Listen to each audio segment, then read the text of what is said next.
What's up? My name is Nisha Goon Ruffins. You are now watching Nolazine. This episode is brought to you by the Loyalty Club, one of the hottest brands out, where they keep their items limited and only for the loyal few. Check us out online at theloyaltyclub.us, or if you're in the New Orleans area, you can check us out at our flagship store, 841 Fulton Street. You already know what time it is. Only for the loyal few, club time. Okay, so for the people who don't know, tell them where you from. I'm from downtown, 6th Ward, New Orleans, Louisiana. Y'all know where I'm from. So for the people who never been to the 6th Ward, kind of tell them, how I go down there. And actually, what the 6th Ward, nickname is. I don't know. The 6th Ward, if you've never been, this is where all the fire second lines, all the best second lines originated in the 6th Ward. That's why everybody say 6th Ward second line. And if you've never been there, just don't come. I'm just kidding. But you always outside in the 6th Ward. Always. But you don't even leave out that area, huh? No, why would I? Everything I need right there, all my people. But y'all kind of own that area, huh? Yeah. You had to think about that, huh? Yep, both sides. So for the people who never seen you or never heard of you, tell them, what do you do? I sing. I do curly hair. I sell merch. Mostly just perform. That's what I do most. What I do best, perform. So you already know I said it before we started. So, for the people who never heard you sing, I want you to, it began like a little, sample. A sample? Yeah. Me singing? With no auto-tune. With no auto-tune, y'all? All right. Ooh, oh, you give me fever, yeah. That's enough. hey, but you probably blew their mind already. I hope. You hope? I don't want to do no free shows. You don't do no free shows? Y'all, I'll do a free show. Okay. We're going to have to do one, in part, what it's called? On NPR? What's that? If the tiny desk look at things. Yeah. They got to pull one of them off for you. For that, oh, no, I got a place we could do that at. Yeah. Yeah, but the Jazz Market. But they offer it for me. They be offering it to me. Gotcha. So, growing up, and most people who are watching this might not know, she is the daughter of, you got to say it, Kermit Ruffins. So, but how was it for you growing up, being one daughter of one, famous, a famous person in New Orleans? Just lucky. I just felt lucky when I was coming up just because it just made life easier when everybody just low-key treats you like royalty. Everybody they have a certain respect for you that, we got to gain our respect down here. So we kind of just was born with it. So I felt lucky coming up just because everybody already knew, just to show us that love. I got you. So, growing up, hey, what's your greatest, what is your greatest, memory of, being at a second line, watching your dad, perform and everything like that? I got a lot. All right, so one of my favorite memories is us. We rode in a limo at a second line. He used to come and get us in limos all the time, but I don't know if he was the king or whatever he was doing in the second line. We was riding in it, in a limo, and he was just telling us he was about to get out. We had stopped at Joe's Cozy Corner. That's in the 6th Ward, too. We stopped at Joe's Cozy Corner. They had 1 million people out there. I was probably 9 or 10 years old. And it was me, my sister, and my cousin. We all sitting in the back. He said, stay right here. He going to take a walk. Soon as he got out, we got out the car. We get out, he come back looking for us. All I felt was a pinch on my shoulder. I see everybody looking and pointing. I'm like, oh, I already know who this is behind me. Then all I hear is him whisper, didn't I tell y'all don't get out that limo? So all us just crying, getting back in the limo. And it was just some funny shit. Now it was funny. Hey, but y'all was looking like the baby kids, huh? Yeah, we got out in the second line. Man, we want to see this. Yeah. We got to feel this. If he getting out, we getting out. Real. Good thing they knew us, though. Gotcha. So, for the people who don't know, high school, did you actually, graduate from down here? 35. Miss 35, McDonald 35, 2010. That was a long time ago. I can lie to you. But when I was young, all I wanted was girls able who go to 3501 really? Leaston. They was all like Everybody light say skinned that. and looking like We was a little more classy a little more classy. from outside looking They was in. still ghetto. Till you talk to us. They was ghetto, but Yeah, they was, you know, we was classy till you they talk look to classy. us. Yeah, that's all y'all want is the look. And so what you think it was the difference from, you know, one I'm like everyone I'm like classy, I'm like New Orleans girl and like a classy girl from anywhere else. A classy New Orleans girl is just, we just know how to carry ourselves a little better. Everywhere else, you gonna tell a New Orleans person, like, we classy until you start talking to us. And then our accent gonna come out. We talk like niggas, we talk hard in the nicest way. Right. But you gonna know the difference. So I had a dude here like probably a month ago, and he was like, man, but New Orleans, well, he didn't say New Orleans. He said, but Louisiana women are easy. And I was like, no, Texas women are easy. I like New Orleans women. You got to watch them. Yeah. Yeah. So, like, how do you feel about that kind of, like, do you think any woman from New Orleans is easy to, like, because, like, just the way I saw it, like, New Orleans women seem to only like New Orleans dudes. Like, even when they move, they still can't get enough of a New Orleans dude. Yeah, it's hard. It's only easy. All right, I'm going to say it. New Orleans women, not easy. Like, easy to manipulate? Nah, we not easy at all. You gotta, cause we talk hard. We soft, but we talk hard. So we come off like that, but you just gotta teeny tiny bit put us in our place. Don't try nothing hard, please, y'all. You just gotta get in. Hey, but once you get in, hey, but you got. Yeah, then we soft. But out of town, hey, but you gotta get in. They love New Orleans men though, so that's why they so easy. It's just like they just melt when they see y'all. But I say, but it's gumbo. Yeah. It was a mixture of everything, but you don't know what you're getting. You ain't gonna never know till you take a scoop. Hey, but a New Orleans dude, they probably had like a full conversation with you. Hey, but you didn't understand. Hey, but nothing but baby. Nothing if you're not from here, you be like, what are you saying? All I know is they call me baby, so what's up? I'm gonna have his baby. He said he want me to have his baby. I heard that. Gotcha. I just saw a video on TikTok of a girl from New Orleans, like, you know, but New Orleans, but women trying to be sexy like dancing, but she turned and start doing like the bounce dance. Yeah, we can't help it. I got that bad too. Gotcha. So, you know, bring me back to the first year you actually dropped your first song. Ooh. The first, I think that was what, 2021, maybe 2020. It was right after COVID. I think it was 2021 when I dropped my own song without no outside help or nothing like that. And it was Hot Boys. And I had Paco on there. Zella made the beat. And Reggie Nick produced it. And it was just me just being my authentic self without trying to please nobody but myself. So it's still my favorite song. So I'm like, how was your dad's reaction when he first heard it? I never sent it to him, like, once I put it out. So when it was time to shoot the video, I text him. I'm like, I want to shoot a video at your club. And he like, you can shoot a video there, but first send me the song. I'm like, this ain't gonna work. I already know he gonna say no. I sent him the song. It took him a long time to text back. And when he texted me back, all it said was, I won't get in the video and hold my gun. That's what he said. So he said, yeah, that's how he first heard the song. Trying to approve it to see if we could do the video there. And he just wanted to get in it. He just wanted to be down. And like, that's crazy. Like you said, you know, I want to shoot this in your club. It's basically y'all club. Yeah. It's a family, you know. It's like, you know, but when he goes to one, I'm like, better place. I don't want to say that. Yeah. Yeah, you know. But y'all got to take over. Yeah. So like, you know, and so how important, like, holding down your family, your family's like, you know, like legacy. I want to say it right, you know. Mm-hmm. Like, how important is it actually I'm like to you?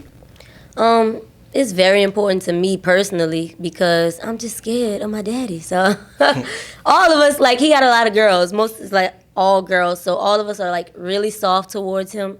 And just since we were small, he just been raising us just to make sure we do everything in a certain manner, just to make sure we keep our family legacy going. He basically just told us how to work hard, try to do our best at whatever we're going to do, and he always told us we're going to have to take over when that time does come. So I think we all probably ready. Gotcha. So, you know, here in New Orleans, we have a lot of gun violence and everything like that. So, like, I don't know if you really want to go into full details or speak on it, like, but bring me back to that day of your tragic, like, I don't know if it was your cousin or your like sister that like. Oh, my cousin, yeah. My cousin Milan, she we was raised like sisters because we got the same grandparents. It's like my mom and daddy got married, right? Their brothers and sisters got married. My mom's brother married my dad's sister. So we all had the same, all our cousins, my first cousins, we all have the same grandparents. So we just grew up very close together. And I think I was out of town. It happens like the 4th of July or something. We went to Texas by my dad when he was living out there. And she was just riding with her boyfriend. And I guess whatever beef they had going on years before, it was like a couple year long, whatever they had going on. But they wound up shooting at the car, and she was the one that got hit. She was on the passenger side. She got hit in the back. So she was the one that got killed. So that's how that happened. And so how did you feel? I just was shocked. Like, I just was so, I don't know, I still don't feel real to me. Denial helps. But I just know, it's just being that close to somebody, they just still feel like they're there with you, just like quiet, just like silence. Yeah, I have family, and sometimes but I want to call, but I'm like, they ain't there. Yeah. They're like, wow. But like I tell people, like New Orleans is like it's like a very unique city. Like everybody think that people are over it after the second line, but a lot of people don't get over it. Yeah, it take years and years. Like the second line is just for you to celebrate their lives or whatever, and try to make the big picture, try to come to some type of closure. But the people family got to still go on. I feel like everybody in the whole city got some type of gun violence that affected them. So I know most people out there know how I feel. And I tell people, but it's not normal. No, it's not normal. And the crazy part is about our city, but we don't just actually always know the victim. Sometimes we know the killer, and we just gotta just like either do something about it or shut up. Yeah, most of the time you know both. But but I tell people that's not normal in other cities. Like other cities are big. Like you just don't know. Like, in New Orleans, like, you kind of party with, like, you might party with the person that killed your cousin. Yeah. It's either you going to do something or just keep it moving. Yeah, like, what you going to do about it when you see him? Because you going to run into him again. It's too small. If you don't know him, your best friend know him. Somebody know him. Yeah. Then the sad part is sometimes, but they know you, and you don't even know they did it. That's they looking at you the whole time to make sure to see what you on. Mm-hmm. You don't even know what's going on. Yeah, we in a messed up city. Yeah, we tore up. So, tragedy struck in your life. But, like, but you recently just... But you took one of your, but you just recently took one of your, biggest loss. Mm-hmm. So bring me back to that day. You ain't gotta go full details, but just kind of explain, what kind of happened. Thank God it wasn't like anything violent, but it was my baby's father, and it was my husband that was a secret for a long time. Nobody didn't know until like he passed because I knew it was going to come out at the funeral. So we kind of got married at, like, Justice of the Peace in, like, 2016. And then the day he passed, I wound up telling my mom and dad, like, the whole secret or whatever, because I didn't want them to get, like, taken. You didn't want them shocked? Like, yeah, I was scared. You that obituary as wife. Yeah, exactly. And I knew that was coming, so I just kind of told them then. But, I don't know, it was a Sunday night. We was partying. We was going our separate ways, but he was drinking a lot that day. I was drinking a lot that day. And he texted me. It was like, I think he came and got me from my house like 5:30 or something in the morning. Like, because he'll roll all night until when people when people waking up, that's when he's going to bed on like it's Sunday fun day in New Orleans. So when he did come to get me, I could tell he was already a little bit drunk, but it wasn't nothing that I wasn't used to. Like, he'll be drunk and I'll just help him, like, get to the bed, lay down, just get inside. So we get inside or whatever, but he was still up for a long time. But I remember him saying, like, I can't lie, like, I'm tore up. So I'm like, oh, you need to lay down. So I remember walking him to the bed, and this is my normal thing when I walk him, like, if I'm walking him to the bed, because I know he's just too tore up to lay down. And like, soon as I walk him to the bed, he just fell asleep and he started snoring. He was a snorer. Every night he snored. So I was in the bathroom and I didn't hear the snoring anymore. And I went back in there to check on him, and he was just like unresponsive. And I'm just checking to see if he had like a heartbeat or anything like that. And he was just unresponsive. So I wound up calling 911 and calling his best friend. And I called my sister, and I was just like, he unresponsive. And they was telling me to kind of like to pump his chest, but he was like so big over me. I don't think I had enough strength to actually like resuscitate him. But I think he just had a seizure in his sleep, is what they said. Yeah. So I ain't gonna lie to you, when I like, but this past year, like, but a few people has actually died in their sleep. Yeah. So I talked to my wife. I'm like, man, I don't know. I gotta lose weight. I gotta get like a little healthy. Yeah. Like it's like, also I told her, I have a cousin. So basically his baby mom died on side in his sleep. Yeah. And he went mute. So like a dude blamed a murder on him, but he's still mute. So he's never said nothing. So he got life in prison. He don't say anything. What? But this happened after his baby mama, he went completely mute. He Oh don't say my nothing. God. He don't say anything. He still don't say nothing. He don't even call nobody. He don't say anything. He's just so stuck from that shocked. one day. Yeah. But this been 5 years now. Really? And he Oh don't my say God. nothing. But like a dude blamed the whole murder on him. And And he's he in just- Angola. Don't say nothing. Like it's so much trauma and stories that Yeah. people don't express and get a chance to tell. Mm-hmm. It's like, hey, but I knew your baby father. Like you was like married. I didn't even know y'all was married. But I met him through his cousin Snoop, and I know how close they Oh, were. yeah. And he told me, Oh, my but God. he told me, if him and Snoop weren't talking at the time. Yeah. And so I know it probably kind of really hurt Snoop when it happened, because I know they never got a chance. Yeah. And it show you how fast you gotta like sometimes, especially if it's your family member, Yeah. like kind of get They over. was it. brothers. Shout out to you, Snoop, because I felt so bad for him. Like I reached out to him. I still haven't talked to him, but my baby father all the time. He just was like, he didn't think that he wanted to get back cool so bad. He didn't think it was gonna happen. Because but- sometimes when you have a family member like that, it's like you kind of missing a piece if y'all not Yeah. really like not talking or speaking. Yeah. So it's like the hardest when a person dies. You never get a chance to do that. say again. nothing. Yeah, to get back cool or just say, I love you or whatever. But they knew. I feel like they knew how each other felt. And it just shows you how much that people like. It really is true. Like, but life is short. So yeah, I've just been saying, if a life is short, and we just always don't really like kind of like get a chance to like tell that person how we feel. Yeah. I don't know. He was the type that didn't, like, he felt like, because he was soft on the inside, but he always felt like he could go for so long if he, if he mad with somebody, he's like, I could go without talking to somebody. I'm like, you think that, but. But it's crazy because I think it's like an ego thing. It like, is. Me, like, I think it's a cancer thing for me because, like, cancers do it. Mm-hmm. And, like, it's just people I ain't talked to since, like, elementary. And you could go that long? And I could talk to everybody in this room but you and just look at you and act like you don't exist. Oh, my God. But, I joined church yesterday. Yesterday? And yesterday, well, good for you. They said that, you gotta, you don't get your blessings until you forgive people. Mm-hmm. So, I'm about to start forgiving people. Because they think it's really for yourself when you forgive. That's why I be like, I don't care if you think I'm pussy. Like, I love you. So, feel play or don't talk to me. I still love you. I don't care if you don't love me. And that usually just softens people up, too, when you just approach them. Because... And with positive energy, like, man, you know what? How do you feel about me? Yeah. I'd be like, I don't care if you don't like me because I like you. So, now what? It's going to make a person laugh. Mm-hmm. I don't care.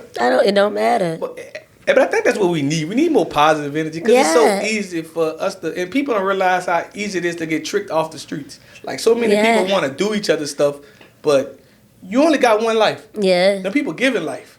Yeah. They gonna give you life in jail or they gonna take your life on the street. So it's like, you might as well just start forgiving if it ain't that serious. Yeah. What if you make a mistake and die today?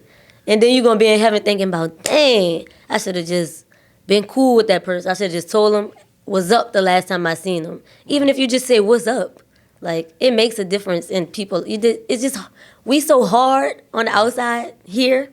I just try to be as soft as I can. And I just be like, Just say I'm pussy. I don't care. Yeah, people be hard, but like I tell people, I just had my first child, so it's like now I'm more like I move a certain way. Like now I care a little bit more. Yeah. Like, I gotta move this way because I can't. I ain't about to be getting into it with nobody. Like a priority. Our priority is to get back home to your child. Exactly. You can't be gone from them because they're gonna be looking for you. Right.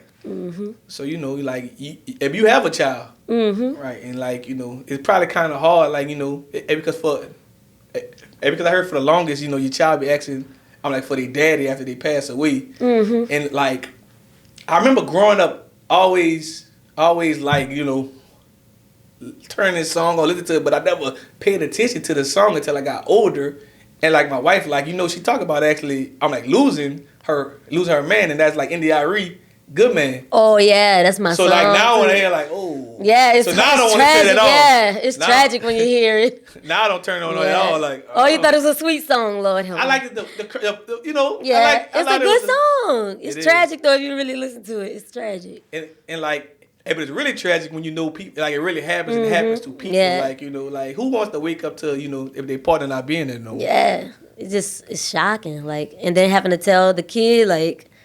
I think that was the hardest thing about all of it, just me having to. Right. And then I'm like, I gotta be the one to tell her. Thank God she wasn't there, because we always just there. Right. But thank God she wasn't there. So there's a conversation I want to get into because but you really loved your husband and different things like that. But I always tell women it's kind of like at Lauren London, like it's hard to actually redate or go with another person when you had your baby father or your husband you held them to like one high on like pedestal like this person was it for me. So it's hard to like go back out there like, man, I don't think I can be nobody else. So how do you feel about that? I don't see it for me right now, just getting that close with somebody. And it's not that I can't, it's just that I don't want to go through that again. So it's like I don't feel like it, like being that cool with somebody and then just having them gone, like, it just happened to me. I feel like it happened to me too many times, and I just... It's real. Yeah. I don't know if I'd be able to handle it again. Like, I used to be, like, thinking about that, about the females who be, like, dating certain type of dudes, and then, but I ran across females who dated, like, at least 5 dudes who got killed. Yeah. So it's like, how do you still mess with that same type of person? I don't know how they doing it. Like, it's hard. Like, just if they was your best friend, like, we was cool for so long, we done had a kid, like, I done jokes from secondhand experience. I'm gonna say that a bunch of times. Like, just been through so much with somebody, and they like y'all really best friends. I don't see that. Like, can't come back from it, and then try to do it again. I don't see it happening. Okay, so having like both of those losses. So how is your I'm like mental. I'm like right now. I'm gonna say that. It's better. I'm gonna say it's more good than bad. I'm gonna say that, and I just force myself to because I don't want my kid to just be stressing just because she know I'm stressing. So I feel like the energy you put around people, that's the energy they're gonna try to feed off of. So every day I just look for something motivational to listen to or to watch before I start my day. Just try to stay calm, cool and collected for the most part. But I'm gonna say I'm better. I'm more good than bad. I'm gonna say that. And on them real bad days, I just go visit them at the graveyard. Go talk to them, and then it calms me. So I try to stay calm because I don't be want to have no anxiety attack or like them flashbacks of that day. Gotcha. So tell us, I'm like, what's next for you? I don't know. I just feel like I just got a blank slate. Like I want to do everything. As far as like performing goes, I'm gonna try to do all the performing that I can because I kind of took a step back with the kid. But now that she's older, I just feel like I'm gonna just keep performing. I don't know. I just taking it one day at a time. I got a lot of things that I want to do. I feel like I'm gonna do all of them though, just because I ain't scared of nothing no more. Like when bad shit keep happening, you just like you develop some type of fearlessness, So I'm just saying, I'm like, whatever. I'm about whatever. Gotcha. So, last but not least, tell the world. I'm like, what can they find you at on social media and everywhere else? You could just Google Nisha Ruffins or Noon Goon, but most of all my social media platforms are Noon Goon. Everybody calls me Noon, like 12 o'clock noon. So Noon Goon, it rhymes. All right, we done.